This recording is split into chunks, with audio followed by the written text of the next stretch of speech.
Good morning. അപ്പോൾ ഇന്നത്തെ video ബ്രേക്ക്ഫാസ്റ്റിൽ നിന്ന് തന്നെ തുടങ്ങാം. മാഡോ എന്ന് പേരുള്ള famous Turkish chain of restaurants ഉണ്ട്. അത് ഞങ്ങൾ താമസിക്കുന്നതിൻ്റെ തൊട്ടടുത്ത് തന്നെ അവരുടെ ഒരു ഔട്ട്ലെറ്റ് ഉണ്ടായിരുന്നു. അപ്പോൾ ബ്രേക്ക്ഫാസ്റ്റ് അവിടുന്ന് തന്നെ ആവാമെന്ന് വിചാരിച്ചു.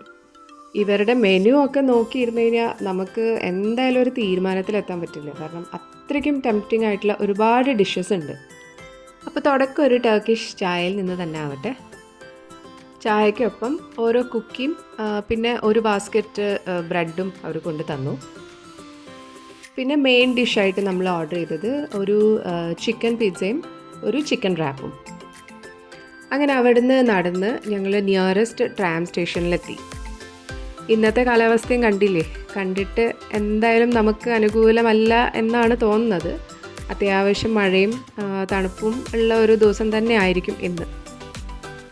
അപ്പോൾ ഇന്നത്തെ നമ്മുടെ ഡെസ്റ്റിനേഷനാണ് ഗ്രാൻഡ് ബസാർ. ഷോപ്പിംഗ് ചെയ്യാനായിട്ട് ഇതിലും നല്ല സ്ഥലം ഇസ്താൻബുളിൽ ഇല്ല എന്നാണ് പറഞ്ഞു കേട്ടിട്ടുള്ളത്. അപ്പോൾ ട്രാം വഴിയാണ് വരുന്നത് എന്നുണ്ടെങ്കിൽ ബയാസിത്ത് എന്ന സ്റ്റോപ്പിലാണ് നമ്മൾ ഇറങ്ങേണ്ടത്. അവിടെ ഇറങ്ങിക്കഴിഞ്ഞാൽ അതിൻ്റെ തൊട്ടടുത്ത് കാണുന്ന മാർക്കറ്റ് തന്നെയാണ് ഗ്രാൻഡ് ബസാർ. അങ്ങനെ ഇന്ന് ഇസ്താൻബുളിൽ ആക്ച്വലി ഞങ്ങളുടെ ലാസ്റ്റ് ഡേ ആണ് കേട്ടോ. നാളെ രാവിലെയാണ് ഇവിടുന്ന് തിരിച്ച് UK ഫ്ലൈറ്റ്. എത്ര മഴയും തണുപ്പും ആണെന്ന് പറഞ്ഞാലും ആളുകളുടെ തിരക്കിന് യാതൊരു കുറവും കണ്ടില്ല കേട്ടോ. ഗ്രാൻഡ് ബസാറിൻ്റെ ഒരു പ്രത്യേകത എന്ന് വെച്ച് കഴിഞ്ഞാൽ ഇതിനകത്ത് ഫുള്ളി കവേർഡ് ആയിട്ടുള്ള ഒരു ഷോപ്പിംഗ് സെൻറ്ററാണ്. സോ നമുക്ക് പുറത്തെ വെതർ എന്തായിരുന്നാലും അകത്ത് നമുക്ക് നല്ല സുഖമായിട്ട് ഷോപ്പിംഗ് ഒക്കെ ചെയ്യാം. ഒരുപക്ഷെ അതുകൊണ്ട് കൂടി ആയിരിക്കണം ഇവിടെ എപ്പോഴും ഇത്രയും തിരക്കുള്ളത്. അപ്പോൾ കയറി വന്നപ്പോൾ തന്നെ ആദ്യം കണ്ട കാഴ്ചയാണിത്. നല്ല ഒറിജിനൽ ഗോൾഡാണ് കേട്ടോ ഈ കടയുടെ മുമ്പിൽ ഡിസ്പ്ലേയിൽ വെച്ചിരിക്കുന്നത്. പിന്നെ കൂടുതൽ നേരം ഇവിടെ കിടന്ന് കറങ്ങിക്കഴിഞ്ഞാൽ അപകടമാണെന്ന് മനസ്സിലാക്കിയതോടെ ഏട്ടൻ എന്നെ വേഗം ഇവിടുന്ന് പിടിച്ച് മാറ്റി. അപ്പോൾ ഗ്രാൻഡ് ബസാറിൽ നമുക്ക് ഗോൾഡ് ആൻഡ് സിൽവർ ജ്വല്ലറി മുതൽ ഒരുവിധം എല്ലാ ബ്രാൻഡുകളുടെയും ക്ലോത്തിങ്, ഷൂ, ബാഗ്സ്, ജാക്കറ്റ്സ്, ഇതിനൊക്കെ പുറമെ ഒരുപാട് ഡെക്കറേറ്റീവ് ഐറ്റംസ്, പിന്നെ ക്രോക്കറി, അതൊക്കെ ഇവിടെ കിട്ടും. ആൻഡ് ബെസ്റ്റ് പാർട്ടീസ് നമുക്ക് നെഗോഷിയേറ്റ് ചെയ്യാനുള്ള ഒരു ഓപ്ഷൻ കൂടി ഉണ്ട്. എവിടെ പോയാലും ടർക്കിഷ് ടീ കുടിച്ച് ആ ഗ്ലാസ്സിനോടൊരു പ്രത്യേക ഒരു അട്രാക്ഷൻ തോന്നിയിട്ട് അതൊരു സെറ്റ് എന്തായാലും മേടിച്ചു കൊണ്ടുപോകണമെന്ന് ഞങ്ങൾ ആദ്യമേ തീരുമാനിച്ചിട്ടുണ്ടായിരുന്നു. അങ്ങനെ ഈ ഷോപ്പിൽ നിന്ന് ഞങ്ങളൊരു ടീ സെറ്റ് വാങ്ങി. ശരിക്കും പറഞ്ഞാൽ കട ഫുള്ള് മേടിക്കാൻ നമുക്ക് തോന്നിപ്പോവും. അത്രയ്ക്ക് ബ്യൂട്ടിഫുൾ ആയിട്ടുള്ള കാര്യങ്ങളാണ് അവിടെ ഉള്ളത്. അറൗണ്ട് 4000 ഷോപ്സ് ഉണ്ട് ഇത്ര ഈ ഗ്രാൻഡ് ബസാറിൻ്റെ ഉള്ളിൽ. ഒരു ദിവസം കൊണ്ട് എന്തായാലും കവർ ചെയ്ത് കഴിയില്ല. എല്ലാ ഷോപ്സിലും കാർഡ് പേയ്മെൻറ്റ്സ് ആക്സെപ്റ്റഡ് ആണ്. പക്ഷേ ക്യാഷ് ഉണ്ടെന്നുണ്ടെങ്കിൽ നമുക്ക് കുറച്ചുകൂടി ബാർഗെയിൻ ചെയ്യാനുള്ള ഒരു ഓപ്ഷൻ ഉണ്ട്. 7 മണിക്കാണ് ഗ്രാൻഡ് ബസാറിലെ എല്ലാ ഷോപ്സും ക്ലോസ് ആവുന്നത്. അങ്ങനെ ടീ സെറ്റ്സിന് പുറമെ കുറച്ച് ചായപ്പൊടിയും പിന്നെ 1-2 ഡെക്കറേറ്റീവ് ഐറ്റംസ് ഒക്കെ മേടിച്ച് ഞങ്ങളുടെ ഷോപ്പിംഗ് ഞങ്ങൾ ഫിനിഷ് ചെയ്തു. ഫ്ലൈറ്റിൽ ലഗേജ് റെസ്ട്രിക്ഷൻസ് ഉള്ളതുകൊണ്ട് ഞങ്ങൾ ഒരുപാട് ഐറ്റംസ് ഒന്നും വാരി കൂട്ടിയില്ല. അവിടുന്ന് ഞങ്ങൾ നേരെ പോയത് തൊട്ടടുത്ത് തന്നെയുള്ള ഹാഫിസ് മുസ്തഫ എന്ന് പറയുന്ന ഡെസേർട്സ് ഒക്കെ കിട്ടുന്ന ഒരു സ്ഥലത്തേക്ക്. ഇതും ടർക്കിയിലെ one of the famous food ബ്രാൻഡുകളിലെ ഒന്നാണ് ഈ ഹാഫിസ് മുസ്തഫ എന്നുള്ളത്. ഇവരുടെ ഡെസേർട്ട്സും കേക്ക്സും ഒക്കെ വളരെ ഫേമസ് ആണ്. കുറേ ടർക്കിഷ് ഡിലൈറ്റ്സും അങ്ങനത്തെ കാര്യങ്ങളൊക്കെ കിട്ടുന്ന ഒരു കട. സാൻ സെബാസ്റ്റ്യൻ ചീസ് കേക്കാണ് ഇവരുടെ one of the famous desserts. എല്ലാവരും ചീസ് കേക്കിൻ്റെ ഒരുപാട് റിവ്യൂസ് തന്നുകൊണ്ടും ഞങ്ങൾ ഓൾറെഡി വേറെ സ്ഥലത്തു നിന്ന് ചീസ് കേക്ക് ട്രൈ ചെയ്തതുകൊണ്ടും ഒന്ന് മാറ്റി പിടിക്കാമെന്ന് വിചാരിച്ചു. അഗെയിൻ മെനു നോക്കി കുറേ നേരം കൺഫ്യൂഷൻ അടിച്ചിരുന്നു. ബക്ലാവയിൽ തന്നെ ഒരുപാട് വെറൈറ്റീസാണ് ഇവർക്കുള്ളത്.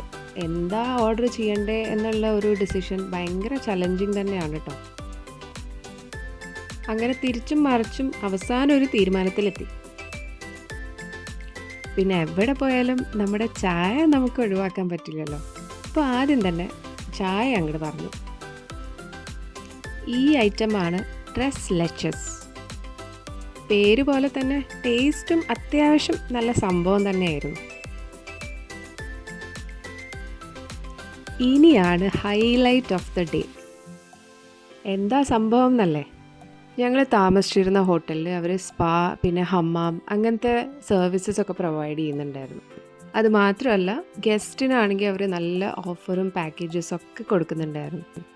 ആക്ച്വലി ഇത്രയും ദിവസത്തെ ഈ പനിയും വയ്യായയും പിന്നെ ഒരുപാട് നടത്തവും ഈ ടയേർഡ്നെസ്സും അതിനൊക്കെ ശേഷം ഇത് എന്താ പറയുക മച്ച് നീഡഡ് എന്ന ഒരു കാര്യമായിരുന്നു എന്നെ സംബന്ധിച്ച്.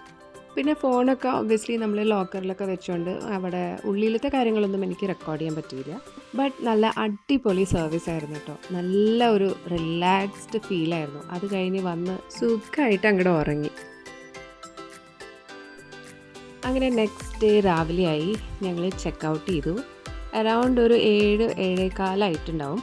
അപ്പം നമ്മൾ താഴെ ലോബിയിൽ നമ്മുടെ എയർപോർട്ടിലേക്കുള്ള ടാക്സി വെയിറ്റ് ചെയ്തിരിക്കുകയായിരുന്നു. ക്യാബ് വരുന്ന നേരം കൊണ്ട് നമ്മളോട് വേണമെന്നുണ്ടെങ്കിൽ ബ്രേക്ക്ഫാസ്റ്റ് കഴിച്ചോളാൻ അവർ പറഞ്ഞു. പക്ഷെ നമ്മൾ ഇത്ര നേരത്തെ ആയതുകൊണ്ട് അങ്ങനെ ഹെവി ആയിട്ടൊന്നും കഴിച്ചില്ല.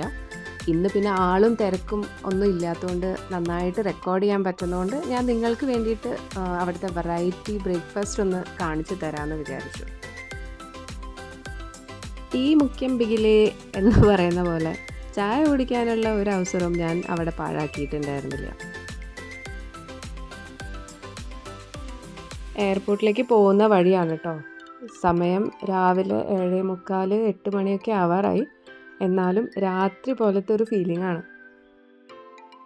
അങ്ങനെ എയർപോർട്ടൊക്കെ എത്തിയപ്പോഴാണ് ഇത്തിരി ഒന്ന് വെളിച്ചമായി തുടങ്ങിയത്. അറൗണ്ട് 8:30 മറ്റോ ആണെന്ന് തോന്നുന്നു സൺറൈസിൻ്റെ സമയം ഉണ്ടായിരുന്നത് ആ സമയത്ത്. അങ്ങനെ ഒട്ടും പ്രതീക്ഷിക്കാത്ത എന്നാൽ ഒരുപാട് ആഗ്രഹിച്ചിരുന്ന ഒരു ടർക്കി യാത്ര ഇവിടെ അവസാനിക്കുകയാണ്.